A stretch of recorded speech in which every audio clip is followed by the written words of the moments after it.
Hey, greetings, friends. This is Dr. Graves, and this is the Renascent Health podcast. And I'm also doing a video cast to connect to you all. So I'm going to go into a screen share, and those that are listening, you'll have to follow the links to find the video if you'd like to see some of this content, but I'll try to keep it interesting for audio as well. I'm going to go through an outline as I try to do typically. And anyway, so just to kind of get you up to speed, I have posted a few videos over the past year plus. I increasingly began to realize something was off on COVID. So let me just summarize. So, last spring of 2020, we all knew there was something threatening us in the world, and this pandemic reached our shores here in the US. And I came out with some videos just trying to follow it with you all. And here we are, June 2021, and I'm going to update. I did do some vaccine updates as well, so you can reference those videos. I am going to be looking at using a different video page to post to. Probably Rumble. I may try to put these on YouTube, but I'm not sure if this will get censored or not. So I'll talk a little bit about censorship, but I'm hoping this to be useful and practical. And one of the biggest questions that I continue to be asked is about the vaccine. So I'll focus on that as well today. So anyway, as a guiding principle, I just kind of want to start that as personally, I have quite a journey that I've gone through in my life, but I've been a critical thinker. I don't have all the answers, but I analyze.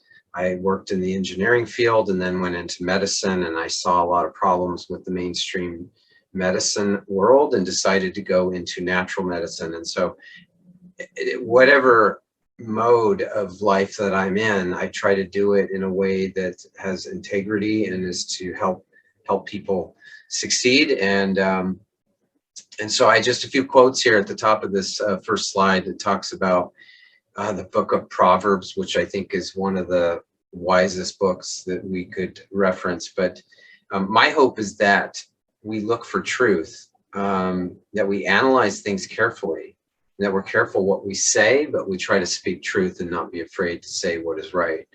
And I think those that try to promote lies will eventually come to be judged, and justice will prevail eventually. But in the meantime, we have loved ones and our kids and our communities to think about in our world. So I'm trying to promote ways to make the world in general healthier. So let me see if I can get through. Here we go. So I'll try not to make this a reading here, but I'm going to reference it. So where are we at now? So I just kind of want to go through a couple of points on my position as it pertains to COVID-19. I believe the virus is real, of course. It is novel. It is unique. It is likely the result of research, so gain of function research, and I'll talk a little bit more about that. It also is a threat, but not a universal threat. It does not affect everybody the same way. And this is true of just about every known infectious agent on the planet. So we have everything from asymptomatic disease, those who don't even know they have it, and then we have those who end up dying as a result of it. We also know that masks don't prevent the spread. 99% of the masks that are being used will not prevent the spread, and we have seen that repeatedly. And by the way, I'll just say that if any of this seems controversial or surprises you, or you're in disbelief, please research it. But if your news is coming from only mainstream narratives, you're not getting reality. You're getting the reality that wants to be presented to you. So I have gone to original sources, as I've done back at the beginning of this pandemic, listening to both experts and actually reading the documentation and studies themselves. And so besides masks, we also know that the disease is very treatable. And we know that this is kind of an expected outcome in our world, that we, at least for me and those that study infectious diseases, is that if you've been paying attention to world history, this isn't the first, and it will not be the last infectious disease to plague human beings. Number two, just on the vaccines, vaccines may block severe disease progress. They may also cause harm. They have no long-term safety studies, and people have been killed as a result of the vaccine. And that is a very controversial thing to say, I imagine, but it's the truth. You look at the database, and I'll reference that. We can discuss how many lives are being saved versus those that had unfortunately succumbed to illness as a result of the vaccine, but that is happening. Also, the vaccine is unnecessary for healthy people. It's also, the vaccines are overshadowing the real health supports that we know are available. And I'm talking everything from just general good diet, botanicals, vitamins, fresh air, water, and sunlight, as well as some actual treatments for people who do get COVID in a severe way. So the vaccines also are very likely not to create the same robust immunity as a natural infection does. And time will tell. We'll have to wait and see what we have happen in the future in regards to those who are vaccinated. Anyway, in my opinion, along with masks, vaccines are now the ultimate virtue signal. And I'm not saying they're not without some merit in some situations, but it's virtue signaling on steroids now. Right, so something to think about. Here are another few points that I'll just go through. So first off, let's go through the history of this COVID-19 pandemic. Ask this question: why did we attribute death and disease to COVID-19? And I should say, why did we over attribute? And that is not controversial. In fact, in Alameda County just released information in the news was that in California, the public health department came out and said that they've adjusted the death numbers from COVID because they were adjusted, they were exaggerated, or they were over-reported by 25%. So they reported over 25% more deaths than actually occurred. And I'll try to add a little commentary on why I think this has happened this way, but essentially this was to promote and exaggerate the risks.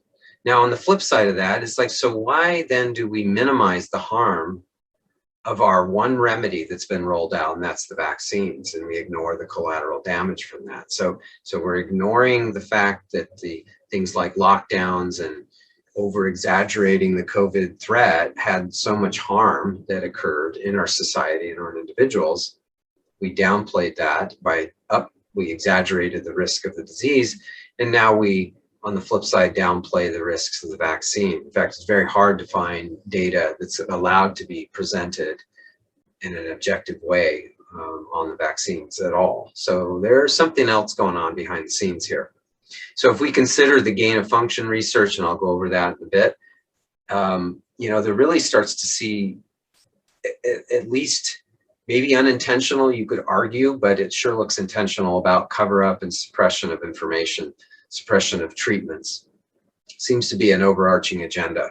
I mean, if we look at human nature, things like control, power, money, an altruistic ideal that any, means justify what we need to get there.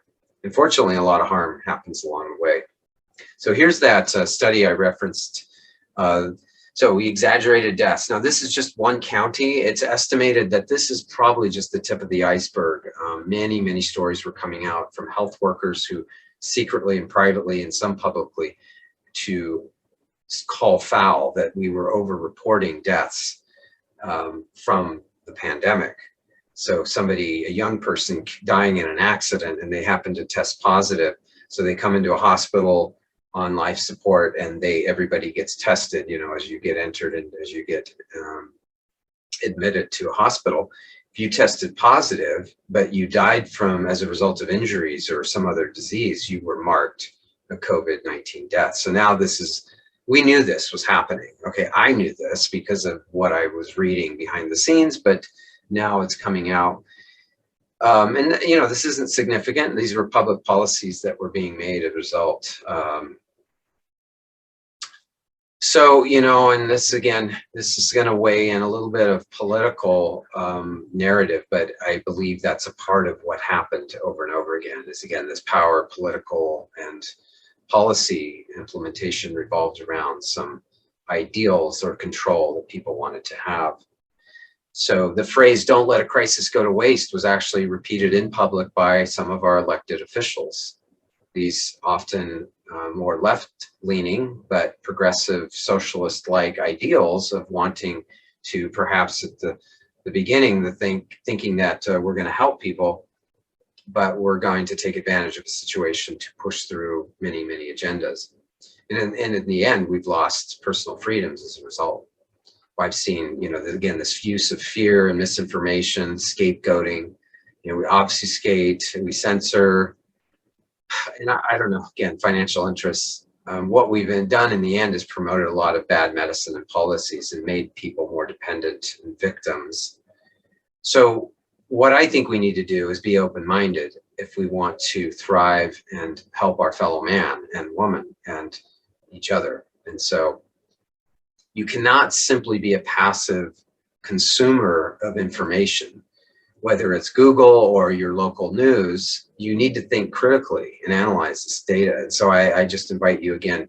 I realize that everybody can't, I don't have time to go through all the data either, but I've tried to, as I've done for the past year and a half nearly, compile studies, some studies that were even pulled, and to create a, you know, a bit of backup support documentation for what I think is really going on in reality here.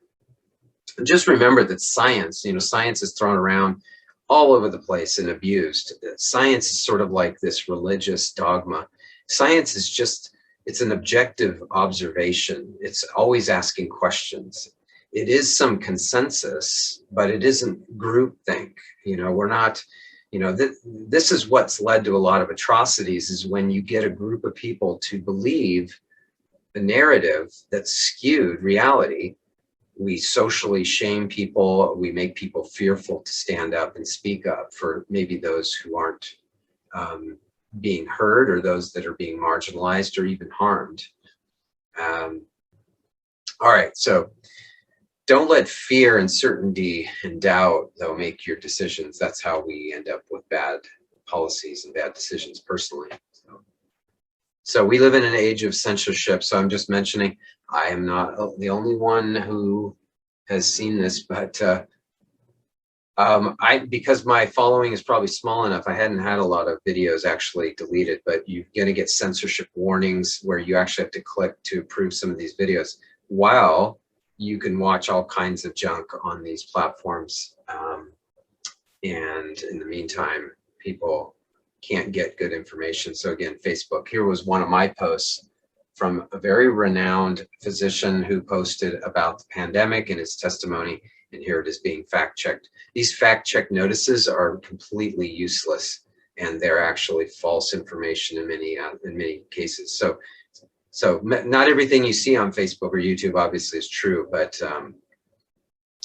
yeah, it's enough said on that. So Dr. Peter Mccullough, he is one MD, a medical doctor, who came out and started to call out the mishandling of COVID, especially as it pertains to treatments. So he and many other physicians came together and began to publish or to put out treatment guides. And sadly, here, you know, we went very, very long through the pandemic with no guidelines. Doctors were fearful. They were not helping anyone. They wouldn't treat patients. I shouldn't say they weren't helping anyone, but they were afraid to treat COVID. So here he is. He's a consultant cardiologist, vice chief of medicine at Baylor University Medical Center in Dallas, Texas. He's a principal faculty in internal medicine for the Texas A&M University Health Sciences Center. His point essentially is COVID can and should be treated. We could have prevented a lot of deaths, and we could even minimized even the need to have a vaccine with the viable treatments that we had. So I do have some video clips from him that I will I'll do a commentary on those later. I'm not going to go through them now, but he points out a number of aspects of the pandemic and how it was mishandled. And, you know, really the point of this video and others who are speaking about this is to help reduce harm that's happening and help people now. And we hope to avoid and have better policies in the future. So, you know, again, repeating myself here a bit, but, you know, I guess the motives, I don't know. I mean, there's big tech, medical establishments and the governments that are manipulating information in the name of control and in the name of safety are actually taking away our freedoms. I think it's a dangerous belief that medical good should trump personal freedom. And just an example, I was listening to a podcast by Peter Attia, Paul Alfit. You know, they're respected medical doctors involved in epidemiology and immunology and a lot of this health information that's coming out. But they, at least Paul, said that he was for forced vaccination on the public. I think that's a dangerous precedent, and I think it's really unnecessary to go there. I get it. There's a time for emergencies where we may lose some freedoms, but when we have a misinformation campaign and the fear is overstated, you can force all kinds of things, and we've seen what's happened historically when that's taken to an extreme. So. Yeah, I think we live in an upside down world. What used to be private health information is now this virtue signal. I mean, the ultimate virtue signal. I was going to play a clip here. I think it'll let me do this. It's just interesting. This is a silly little clip from, of all things, Greta Van Fleet, a band. They're being interviewed. They're a great rock band. And just watch. Off into the ether, you know? Yeah. Have you guys had your shots yet? I am the only one who has not. I've had some bad luck, but now that it's open to the public, I'm on my way. So things, the next few. So I don't know if that came through. I hope so. But in any case, awkward, very awkward, and it's so common. Here, these guys, young guys, are being interviewed by a radio station disc jockey and asked, have you guys gotten your shots yet? And of course you see people posting that on social media, and it's like, that's none of your business. I'm sorry, man. It's like, anyway, I digress a little bit on that, but it's just odd. Our health information is our private information, and especially as I study the vaccine, I just think it's unbelievable that people broadcast this stuff. It's not a virtue. You know, take care of make your own choice. Be informed. But so also talk a little bit more about the spike protein. Is this the next nosocomial epidemic? I don't think, and I hope that the side effects from the vaccine do not end up being worse, but there are many health professionals who are coming out and saying, we hope there's no long-term studies. So I'll go through some of that data coming up here in a sec. We have now the children being focus of the vaccine campaign rollout. I think there's a letter that's put together to defend children and to hopefully block that vaccination campaigns on children. That has not been studied on children. This pandemic, COVID-19, does not pose any threat to children. Children are not spreaders. There's no data to verify that. And we have means to treat it, as we've already talked about. All right, so I'll talk about the studies, though, that have come out about spike protein and the need to be concerned about this. And the spike protein is what the vaccines induce in individuals. So let's see, man-made problems. So these vaccines, let me go into that a little bit. So vaccines stimulate the replication of the virus spike protein. Okay, so this is a messenger RNA. We'll just talk about those. So there's many other vaccines available, but in particular is the messenger RNA. So I've underlined one part here. So the long-term and large population studies weren't done prior to the widespread rollout. It has been assumed that the messenger RNA to spike synthesis stays local in lymph nodes. this is probably not what's happening. In fact, we now have data that proves that. So here's some of the wonderful side effects. Unfortunately, we know that there's vascular accidents or disease triggers that are happening post-vaccine. You can see the numbers along the column here. So this is compared to placebo versus those that have received the Pfizer vaccine. Now this was as of May 12, 2021. So we've got brainstem infarction, but let's just look at the cerebral hemorrhage, cerebrovascular accidents, 211, ischemic stroke, etc. So we've been hearing that in the news that even the other non-messenger RNA vaccines have some associated risks coming out with some clotting and in young people, heart effects in young men, and in women, some stroke.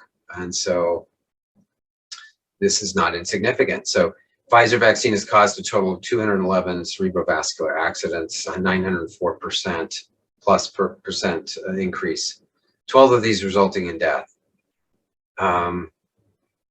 As of May 12th, as I mentioned.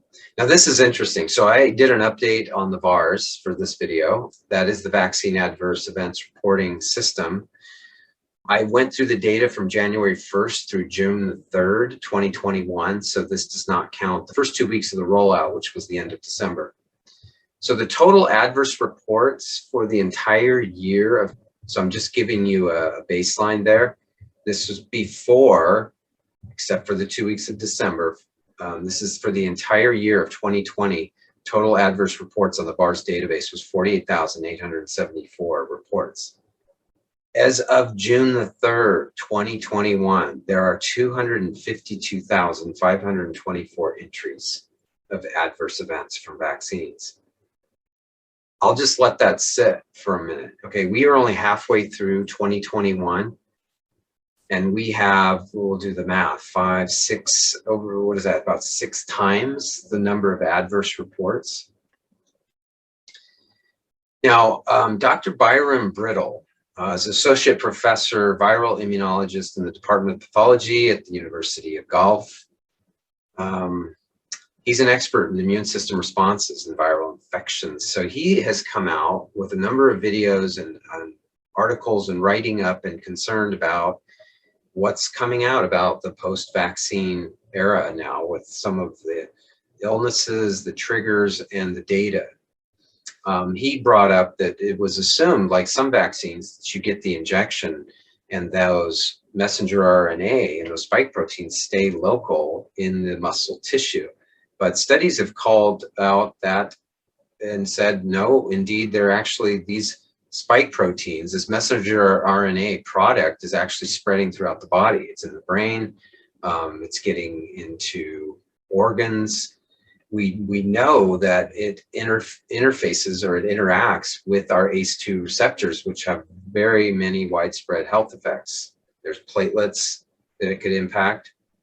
This may not be visible on the video, but I've put essentially the study link from a Japanese study that shows the amount of these messenger RNA spike proteins in different tissues that were studied. And the highest levels that I'll point out accumulated in areas like, let's see, the adrenal gland, let's see, lymph nodes, it's hard to read these numbers. We've got, yeah, the testes, the reproductive organs, the ovaries, blood, brain, tissue. So big concern because we don't know what the long-term consequences are. And here's from his, this was very early on after the vaccine had been released as he was following this, that, you know, essentially, there's no vaccine that was ever rolled out this quick. Prior, the record was 4 years it took. And we're talking just less than a year to get this COVID vaccine out. So we're lacking information to know how long, one, that the immunity will last, but what the long-term consequences will be. Yeah, so You know, and there's a lot higher reports of adverse events, as I just shared on the VAERS database. We know about the anaphylaxis. We know that in frail and elderly people, you can see here in Norway, 23 frail elderly people shortly died after receiving the Pfizer vaccine. An open letter in the UK, there's an increase in non-COVID deaths in long-term care homes compared to before the vaccine. So there's a lot of unknown variables, but we have to ask these questions and wonder what's up and if this is going to really be better off for the population. Certainly not those who've suffered as a result of the vaccines. Also, this is unfortunate, but the vaccines are not 95% effective as the studies showed originally. As more data has come out and as we use it on many, many people, we're starting to see that levels are, and if you read the data, even from the manufacturers, when they released their data and it was analyzed more closely, it showed that the effectiveness was actually much, much lower. They recalculated it to only be 19 to 29% effective. Now, if you consider the good treatments we have, I mean, do you want to take the risk of a vaccine with only 19 to 29% effective rate and then the potential for harm when we have effective treatments for COVID-19? So here's an FDA briefing document that was from Pfizer regarding this COVID vaccine. And here's the actual numbers. So there were 3,410 total cases of suspected but unconfirmed COVID-19 in the overall study population. So this is from the vaccine versus placebo group. So those unconfirmed COVID cases was 1,594 in the vaccine group versus 1,816 in the placebo group. So that is a very small difference of what, 200 and something cases. So makes you question the validity of this 95% effective rate. So what are the risks of using COVID-19 vaccines? Well, here we've got a few. This was from, what's the date on here? January 31st report. So we've gone, this is a dated report now. This is pregnancy related. So there were 4 spontaneous miscarriages or abortions. This is an unintended loss. Pregnancy conditions, total was 8. So none of these are fatal, but there is concerns that these spike proteins may interfere with placental formation. I mentioned that in another video. So again, and also just remember, all of you receiving the vaccine are engaged in a phase 3 clinical trial for the vaccine. That was never done prior to release. So at this point, he just talks about the fact that we don't know that the vaccine will provide as robust immunity long term. You know, when you have the wild virus infection, you make antibodies against the entire virus. There are a number of protein. There's the capsid, there's the nucleus part, and there's the spike proteins that attach to your cells. But as your immune system attacks and starts to fight against it, it makes antibodies. It's also important to remember that we can boost our natural immunity even before antibodies. We know that those that do really well in fighting off this SARS-CoV-2 have robust T cell activity. And this is the natural killer cells. These are the cells that just fight general infections before we have that specific immunity from what we would gain from the vaccine, for instance. As he points out, we could still quite easily, appears that we could get herd immunity without the vaccines, very likely, you know, and that makes sense because as it has now spread for well over a year, we aren't doing, unfortunately, good studies to see how widespread that natural immunity already is. I'm going to wrap this video up and I'll just come back to it with some Q&As later, just some questions. Again, anyone who's receiving the vaccine now, just know you're part of a phase 3 clinical trial. And I hope the best, but young people really shouldn't or don't need to be getting the vaccine. So again, under emergency use. So you need to look at the data in real time, see what's happening, and really look at the risk-benefit profile. I don't think there's informed consent happening, though, when you look at all the data. So So you can see the setup, follow this for a minute. So we create panic by overestimating the risks of the vaccine. Or the risks of the virus itself. We kind of obfuscate those who are at risk. And that's something that Dr. Stephen Mccullough called out, is that we know it's obesity, it's metabolic syndrome, it's hypertension, diabetes. These are lifestyle remediable diseases. And we can treat COVID-19 even for these people. But those that are at risk of death, it's not our children, it's not healthy adults. We create a state of emergency, and then we enact unprecedented controls over freedoms. We earmark billions for warp speed vaccine research. We censor open discussion on science. Yeah, and here we go. We roll out vaccines as saviors of the world, or at least the passport for normal. And they're still telling us to wear masks. And the harm continues with kids now in the crosshairs. And that's when I get really upset, but hopefully productive, that we can do the best for our children. I think the disaster of public education is being amplified by how we're handling this pandemic for our children. I'd like to close with a really sad quote, but a child I was told said this once. He was going somewhere with his parent and did not need to be wearing a mask. And the parent asked why he was wearing his mask. And the child responded, "Not wearing a mask is racist." Okay, we are living in a false reality, and we are irreparably harming our children and the way we're going to look at each other for the future. So this is an important topic and touched on a lot, but I went on a little bit long, and I hope that you will take to heart some of this, and by all means, look up the data and engage with me, and I'll bring another video to you soon and podcast. So please subscribe and give me your feedback. I really appreciate it, and share this information with those you love and care about. We'll see you in the next video.